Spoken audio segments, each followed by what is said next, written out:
right. So let's get started. So Robyn Mourning has been working with scaling up.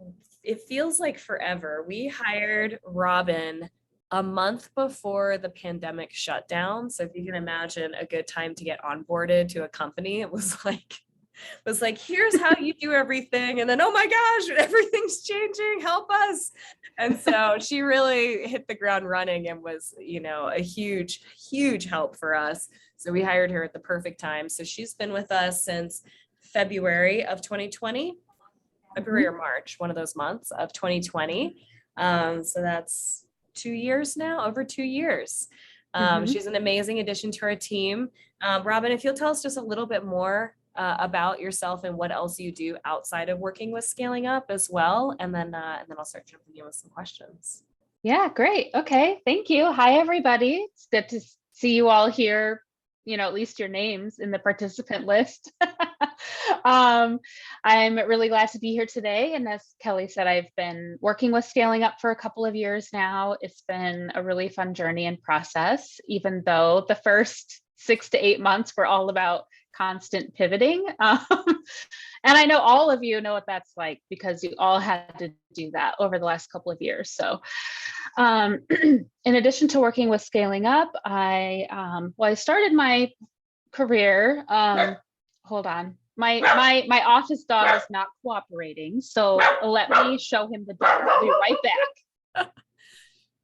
She warned me right at the beginning. She was like, here's this really cute dog. It's my sister's dog, but he's probably going to need to be let out at some point. So, you all know how it is. Who here has pets? Any dogs in the mix? Cats jumping on screen? Yeah. Well, feel free to bring them into this webinar because I love seeing people's animals on screen. It's so soothing for my nervous system. Anytime I'm in a training or consultation or a meeting, I'm like, the more the merrier. Yes, they are adorable, but then when they're noisy, it's really hard for everyone to hear what I'm saying. So one day we'll just have like a pets meetup where we all hang out with our pets. But I am a trained marriage and family therapist. I did a lot of work in survivor justice. That has like a big meaning and umbrella term, but I worked primarily with survivors of various forms of sexual violence, interpersonal abuse, and then survivors of systemic oppression. And so I had my own clinical practice, and then I transitioned into doing more systemic work in the mental health field as a whole. I do anti-oppression consulting. I come from a perspective and lineage in abolitionist praxis.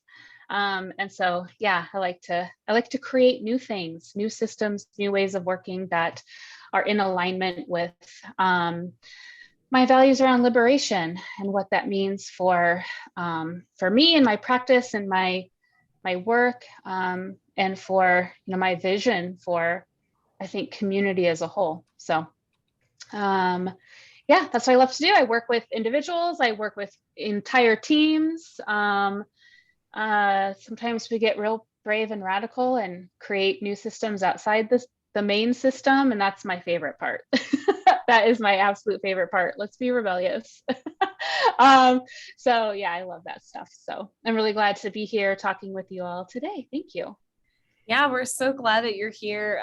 Robyn has been instrumental in helping to implement a lot of anti-oppression work within Scaling Up, helping to create our scholarship program to make our trainings and services more accessible to people. She runs webinars and she does pretty much everything for Scaling Up. So, but today, sorry, I'm also letting people in. Today, we're going to be talking about interrupting bias-based care for survivors of sexual violence. So I just want to start, Robyn, if you could tell us a little bit more about why you emphasize interrupting bias versus eradicating bias. Yeah.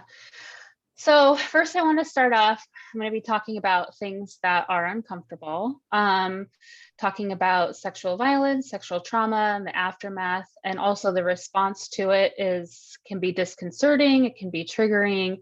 It can not just be triggering in the sense of, if anyone has their own history of experiencing sexual violence or sexual oppression, but also it can trigger a lot when we feel we come in contact with maybe some views or biases or ways that we've been practicing that require accountability and a shift and a change. So I'm just going to hold that. I'm going to pause a few times and just remind everyone to breathe.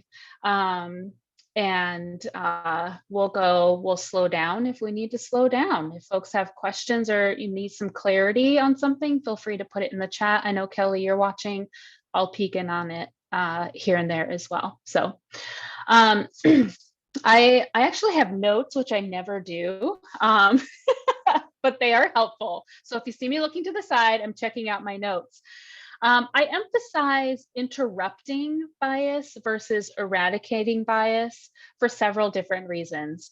And I oscillate between the two. Sometimes it's important for me to think about and sit with what does it mean to eradicate something, and how do I put that into practice? And then sometimes that feels really restrictive and confining, and puts me right back into a place where I am kind of perpetuating harmful ways of being in relationship with myself and others. So for example, focusing on interrupting a behavior or interrupting a process or a pattern that we're used to, focusing on that allows me to hone in on my ideas and practices around harm reduction.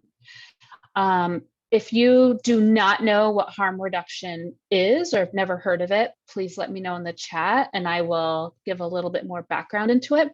But in essence, a harm reduction is a shift away from kind of this cold turkey, hot and cold, like suddenly you're doing something and the next minute you're not.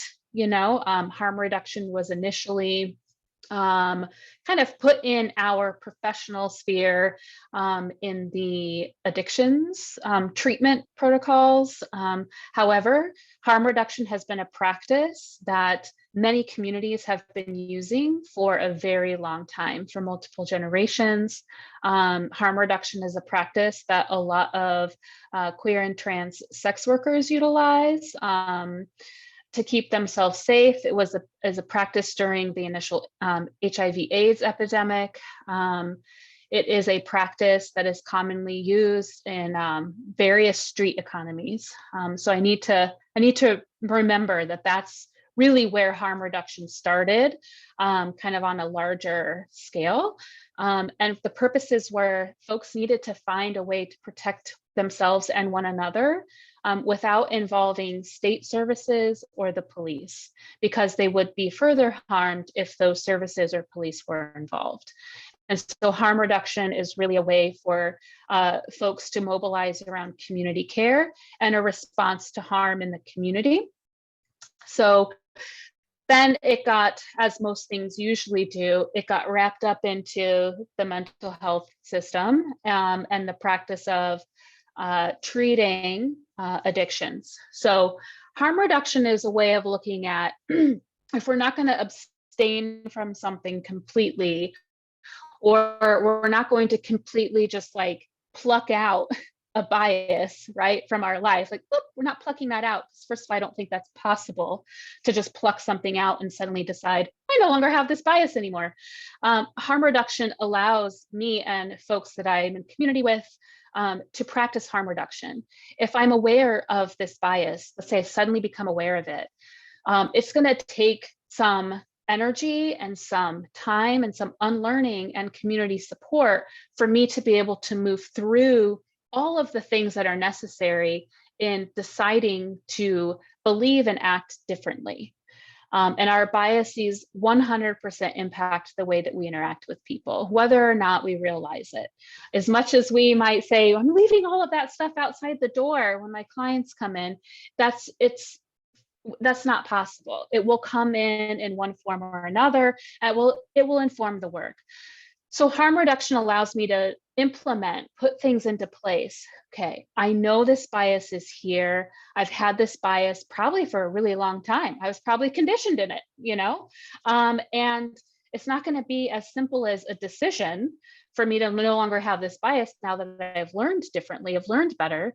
I need to put some things in place, some practices, kind of some boundaries, and call in some support from others as I learn what it means to embody a different belief and a different way of showing up. It also allows me to kind of redirect myself from perfectionism. Perfectionism, I know, it means many different things, and a lot of people experience perfectionism or response to perfectionism differently. Perfectionism is a key component of white supremacist culture.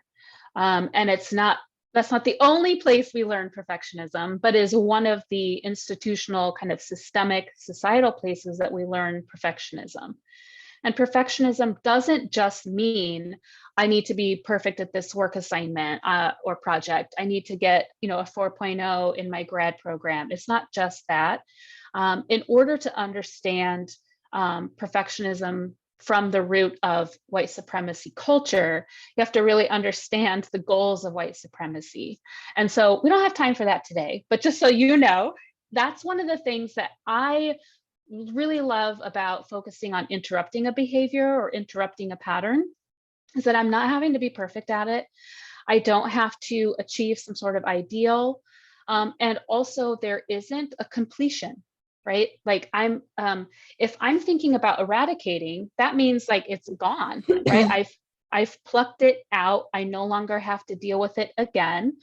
But biases are kind of like dandelions. Dandelions can grow in almost any type of environment, and they're very resilient. They will pop up when you don't want them there. Just when you think you've got, all the dandelions out of your yard, there they go again. And that's one perspective. I think dandelions are beautiful, and if I could, I would have like a whole section of my yard just for dandelions. They're a great resource for our environment. But knowing that I can focus on interrupting, that means that I'm not going to have this figured out just now. And I get to practice and I get to be human about it. I don't have to dehumanize myself to feel like I've got this all figured out and suddenly I have no more bias. It's gone. Focusing on having a completion, or it's completely eradicated, I don't have to think about it again, it's gone, also keeps me from being able to recognize when something else could be at play, right? There's this bias, but what else is going on? What are some of the factors that might be maintaining that bias? What are the benefits that I get by maintaining that bias? And so being able to recognize like, hey, this could be an unfolding process for the next 20 years. But if I'm focusing on working through and practicing new ways of engaging with that bias and choosing to do something differently, then I'm able to have a sense of sustainability and embodiment as I'm practicing what it means to interrupt that bias and kind of decenter it from my way of relating with folks. How's that so far? Everyone feeling like, okay. If anyone needs a little bit of clarification or wants to share something, feel free to let me know. I also feel, I've kind of alluded to this briefly, but I feel like focusing on interrupting bias also allows for embodiment. I'm able to remain in my body, or I'm able to introduce practices that allow me to feel into my body. And that is important because one of the key effects and goals of any system of oppression or any sort of prejudicial behavior pattern or anything like that, is to kind of keep us out of our bodies, right? It's hard to engage in behaviors that might be harming other people if you're fully embodied and feeling the impact of what you're doing, what you're thinking, right? So it's easier for us to just be embodied, right? Let's intellectualize everything, let's analyze, let's learn from courses and classes and get all of this, head knowledge. But we might be completely disembodied and not catching the signals that our bodies are sending us about our role and the impact of whatever is happening on us and other people. I'm also able to sense and kind of maintain connection with the other people, because I'm noticing and because I know that this is a practice, it's a process. And so if I'm interrupting this behavior and this belief system, then I'm going to attune more to the folks that I'm in relationship with, where that bias could really impact the relationship. So I become aware and I learn, and I might even be able to ask questions, right? Like, I've noticed that, since I have been aware of this bias and choosing to do different, I've noticed some stuff coming up for me about our relationship. And I'm curious if there's stuff coming up for you about our relationship too. Can we talk about that? That can deepen some intimacy. It can also signal that maybe there needs to be some distance. Maybe there does need to be some space and time away. Maybe there needs to be some accountability process going on, but that's still a connection to the relationship and my role and my impact in that relationship. So that is something that I think is really accessible when we focus on interrupting something versus just like, oh, I've eradicated it by suddenly learning something different, and all gone. Because we can often become defensive if someone calls us out and says, hey, what you just said really, was really hurtful and harmful to me and other folks that experience XYZ thing. And I would like, we really need to talk about this. I've really been hurt and harmed. And then you come back and say, well, no, I've eradicated that bias. It can't be that, it must be, you misunderstood. Or that's not what I meant, or I think you're just being sensitive to what's been going on in the news lately, right? We gaslight, we are defensive, and we don't allow ourselves to really connect with, like, there it is again, dang it, all right, I want to do this better. What do you need from me? What does this repair look like? So it allows for that relationship. It also allows for a connection to a sense of personal agency. And I think that's really important. It's one of it's a key thing I work with people on all the time, is agency. Often when we think about, or we're engaging in any sort of anti-oppression work or work with clients who are experiencing overwhelming things that really require our humanity, it can be really easy, and I don't think we even make this conscious choice. We can really feel disempowered and overwhelmed. We might experience our own activation. Maybe a family member or loved one is going through a similar situation, and so we're just overwhelmed with, like, oh my gosh, this is too close to home. And it's just really challenging to come in contact with the parts of ourselves that we're not a huge fan of, right? Like, oh, I don't like that I do that. I don't like that I feel this way about a certain group of people. And so each time we feel that way, we can be further and further away from our sense of agency, and we're a little bit more reactive. We're coming from a reactive place. That's sure, that might in some way feel like agency, right? Like, well, I'm able to do this and defend myself this way and guard against this and protect my reputation that way and all of these things. But I don't think that's embodied agency that's aligned with our values and our principles and really what we want to be doing and displaying as care providers. And so being connected to a sense of agency, I think, is really important when we're trying to offer care that is less rooted in our biases, whatever they are. I also love it because it's active. I get to do something, I get to try something else. I get to get feedback Like, is this working? Like, are people experiencing relationship with me differently as a result? And if not, what needs to happen next? You know? What do I need to learn next? Who do I need to talk to next? What parts of myself do I need to sit with and heal, and work with? So it's active. I don't have to pretend to be perfect. I don't have to pretend to have it all figured out or anything. I do have to be authentic. And that's something that I really, truly value. And I like to kind of show my authenticity by being active in whatever it is that I'm committed to doing.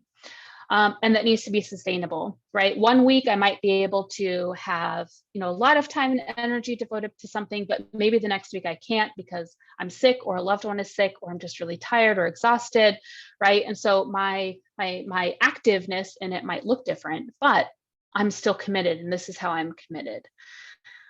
These are the things that I'm doing.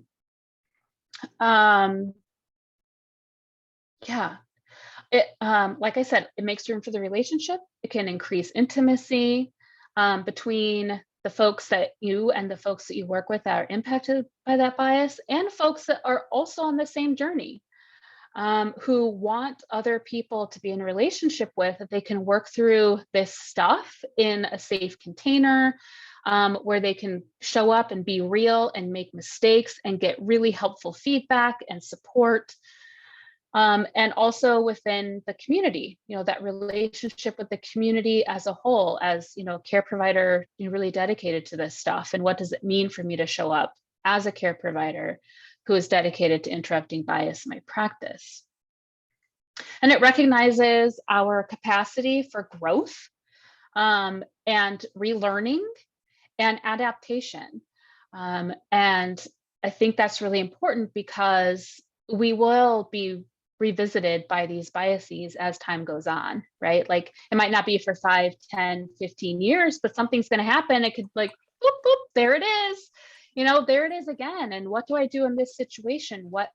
How can I respond this time in a way that feels, and that is really honoring of this next phase of my work in this area? So that's why I like to focus on interrupting versus eradicating.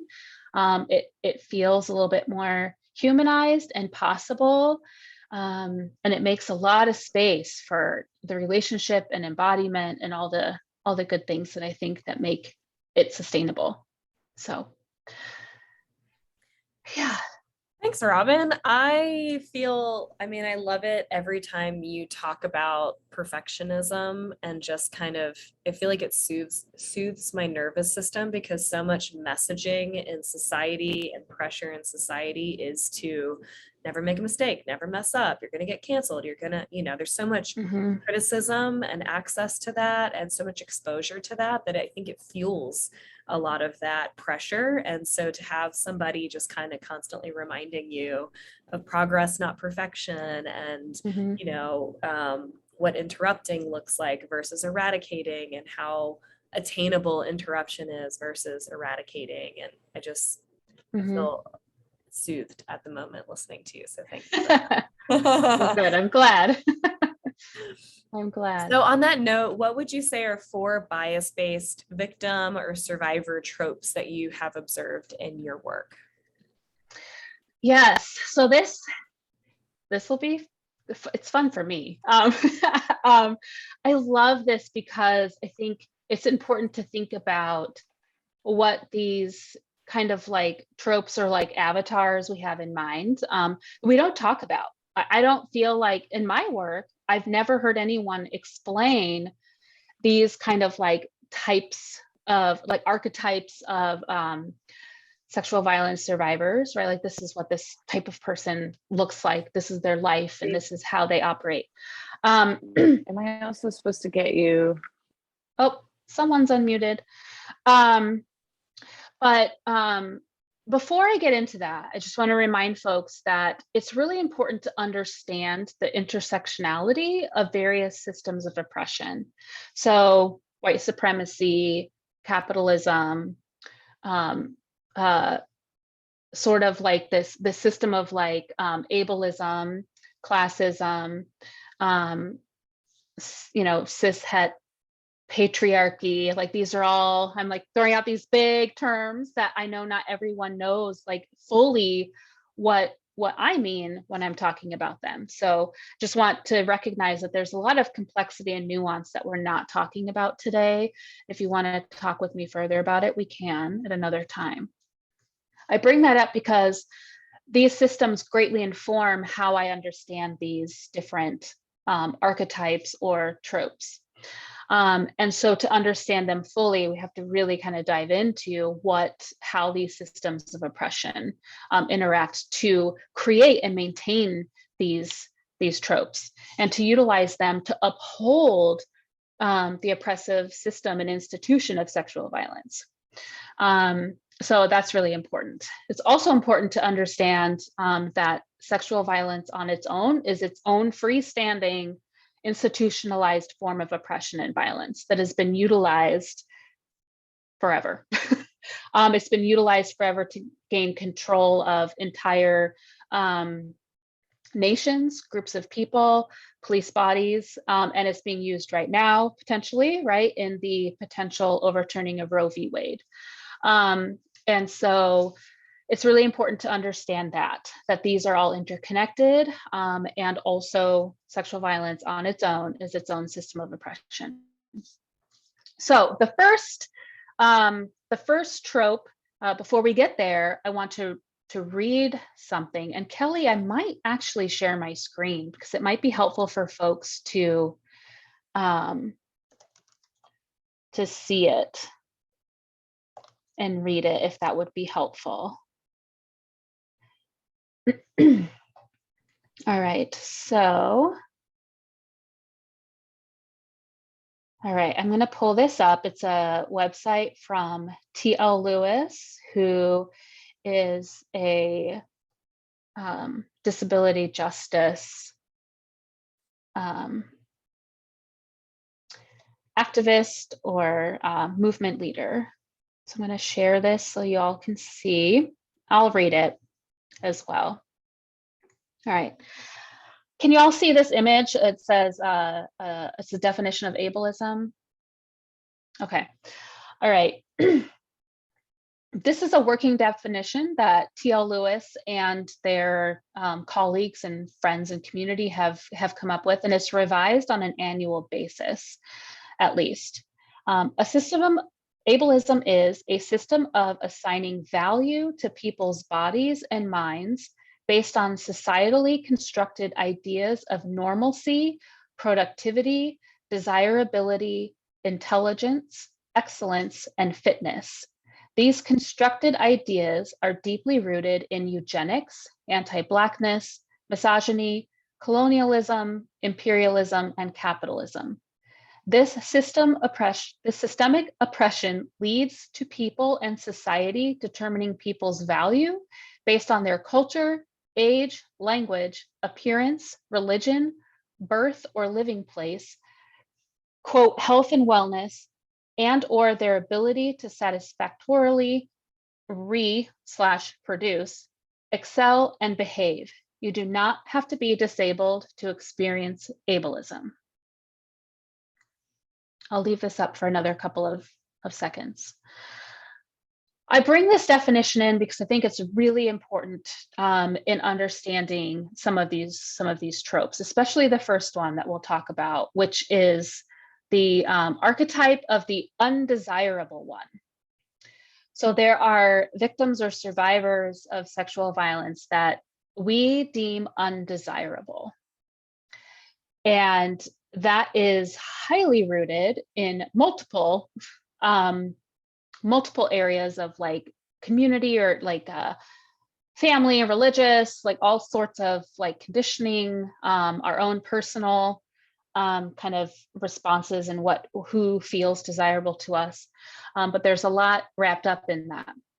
The undesirable survivor or victim of sexual violence is one that we feel this kind of visceral response of like, oh, like discuss. Like I don't, those types of people feel gross to me. I feel gross inside when I imagine this type of person.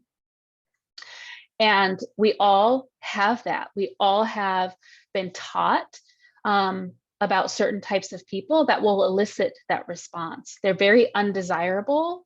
And so, you know, I don't like to imagine them as a client, and I really hope I don't get one as a client, because I don't think that I would be able to be a good fit for them. Does anyone have, you don't have to share, right? But has anyone had an experience of an undesirable, like, yep, does this resonate for anyone? Have you ever been like, oh yeah, when I think about this group of people, or I remember back in the day, I used to feel this way about this certain type of person? Or I see some head nods. Like I said, you don't have to answer. But if I just want to make sure that, like, yeah, we've all been there.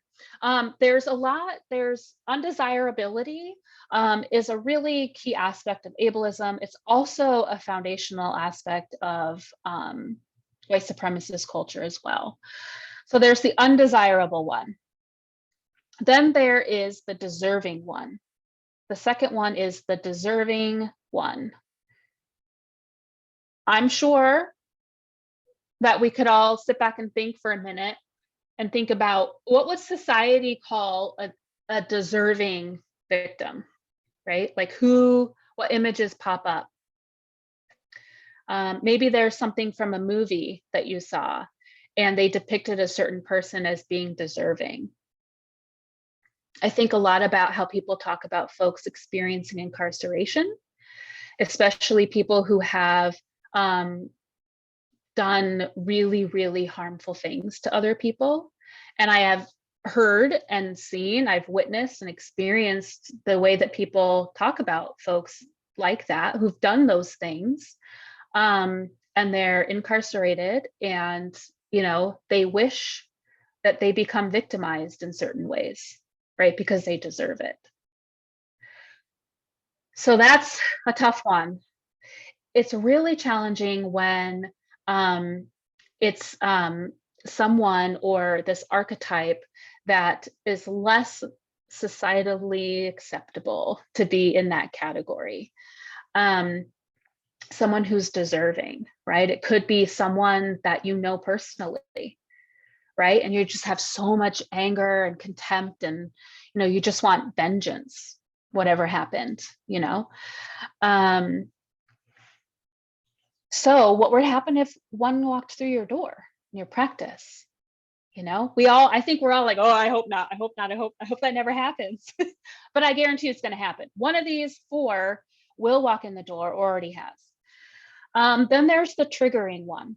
So the survivor that really activates something within you.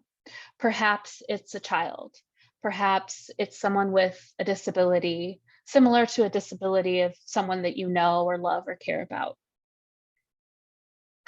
So those can be really challenging as well to feel in our bodies. Then there's the perfect one. So there's this idea, or this trope, and this archetype of the perfect victim or the perfect survivor. Do you all know? Can anyone throw out some examples of like who could be like the perfect victim? Let me first clarify. By perfect, I don't mean the most like quote susceptible. I don't mean that.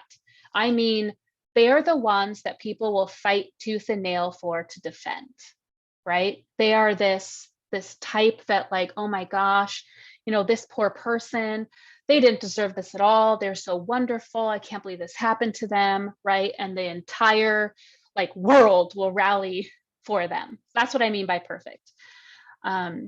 Has anyone experienced that? Has anyone kind of heard about that happening in the media, or had a client kind of walk in their door that you kind of felt that way about? I see some head nods too. Okay, yeah. So yeah, straight, then I'm reading some comments. So an example of a quote unquote perfect victim or survivor is someone who's straight, thin or straight sized, young, a white woman attacked by a stranger, particularly a POC perpetrator. Absolutely. Yep. Somebody who, right, is just like this undeserving, desirable, they're not triggering, you know, and wow, like this horrible thing happened. Absolutely. And I want to read a little bit about the myth of the perfect victim. It's from this book called We Do This Till We Free Us by Miriam Kaba. Miriam is very active in prison industrial complex abolition. And so this book highly focuses on abolition in the context of sexual violence and policing. So real quick, I just want to read, where is it? Okay. All right. This definition is a partial definition, and to get the full context, you kind of need to read. I wrote a lot of notes when I was reading this part. But perfect victims are submissive, they're not aggressive, they don't have histories of drug use or prior contact with the criminal legal system, and they are innocent and respectable. You could see how this definition, even this collapsed definition, really is informed by multiple layers of oppression, right? So if they're going to be respectable and desirable and innocent, they're most likely white. If they're desirable, they're also most likely young, thin, or straight-sized, and able-bodied, and they probably don't have mental health diagnoses either. They don't engage in behaviors that people might view as problematic, right? How many know people like that? Does anyone know someone, like an actual person that I don't know anybody like that, right? We are far more nuanced than that. And so I'll kind of paraphrase some of this. The harms in perpetrating or kind of continuing this narrative of a perfect victim, and most often perfect victims are the ones that may show up in a hashtag on social media. This chapter focuses on the kind of resurgence of support for Cyntoia Brown. And so she was labeled as this perfect victim. She was labeled as someone who got kind of caught up in sex trafficking and whatever, and that's not necessarily the truth of her story. However, in order to advocate for her case, they really needed to make it look like she was this perfect victim. However, she wasn't, and that activism harmed her case greatly because it stripped her of her agency. It stripped her of a lot of the things that she engaged in to survive. And did not address any of the conditions that led to the violence and harm that she experienced. Therefore, it's not going to address those conditions to prevent it going forward. Also, what can happen with these perfect victims, there can be a lot of policing around compliance. Treatment becomes trial, and they're often criminalized still. They're still criminalized. So it doesn't actually do any good for the survivor to even be labeled as this perfect one. I bring this up because I want to talk about this because it's really important, because all of these tropes impact how we work with clients, how we envision our services when we're creating them in the first place. Who are we thinking about, and who are we designing our programs for? Are they designed for any of these tropes to be left out? Or are we kind of elevating one or over the other and designing our programs that way? And what do we do in the space? These tropes absolutely impact how we assess our clients, how we think they're going to respond to treatment, what we offer them and don't offer them, right? We might be more willing to sit in the process with someone that is less triggering to us in some capacity. We might try and hurry up, get them out of the office, right? If they're someone that we have felt is undesirable, or deserving, something like that. So it's important to think about how these biases are impacting, or even what's there, right? You might not even know fully what is there. How do you know you have one or more of these is kind of under the surface, kind of directing the flow of your practice or the way that you work with folks? And so kind of get to like this next part of like, well, what do you do? What do you do about this? And I would say the first thing is connect to your agency, not your private practice or your nonprofit agency, but like your individual personal agency, and move toward a place of acceptance that these exist in you in one form or another. Not because you're a bad person, not because, you don't care about people, not at all. It's because we've all been conditioned to create these tropes and maintain them. And so therefore it is our responsibility to move towards interrupting how they are informing our work in relationships. So I encourage self-reflection. What does it feel like, right? What does an undesirable, maybe go through, what is an undesirable victim to me? Who fits that? Who have I been told and taught is an undesirable one? Therefore, like, ugh, I don't even want to work with that person because they're undesirable. They're not, no, I can't. Who are the deserving ones, right? Kind of go down and see like who fits this category in my mind. And then surround yourself with folks that you trust to hold you through that process of working through and relearning, right? Like learning, like, where does this come from? How has my training reinforced this for me? How is it when I'm labeling a client as resistant, or they're not complying, or they're no showing a lot? How is my response to that informed by one or more of these tropes? And then what can I do differently about it? Or kind of be a little bit like investigative, like, I noticed that every time this person says this, or every time a client, you can generalize it too, right?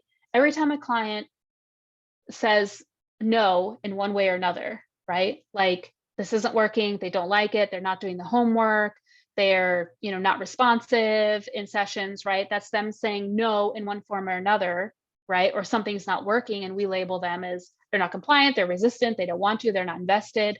What is that about, right? So ask yourself a lot of questions about, what is this about? Get connected with other folks who are really committed themselves to doing this work as well, because community and relationship is where the healing happens, and is where we can find safe spaces to practice with one another and hold each other,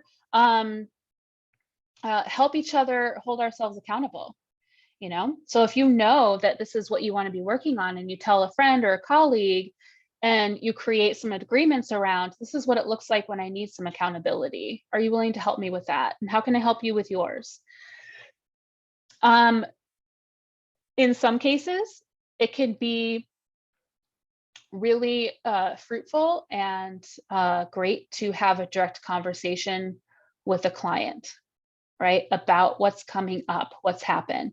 That can be a far more delicate situation, which you would probably need some other, consultation and support around. So definitely get that. And a couple other things, taking responsibility. Yeah, maybe you didn't create these systems of oppression, right? You didn't get this going. It's not, you're not to quote blame for the creation of some of these things. I'm less concerned about who's to blame. I'm more concerned with who's taking responsibility for their role now, right? We all have a role to play, and we can all provide care for survivors of sexual violence that is dedicated to kind of interrupting some of these biases that will impact the way that we work with them, and how we engage other systems as we are working with them. So agency, responsibility, and accountability are three things that will really be helpful as you move forward in determining what's next. How do I interrupt this? What steps do I need to take? What things do I need? What tools or skills can I gain?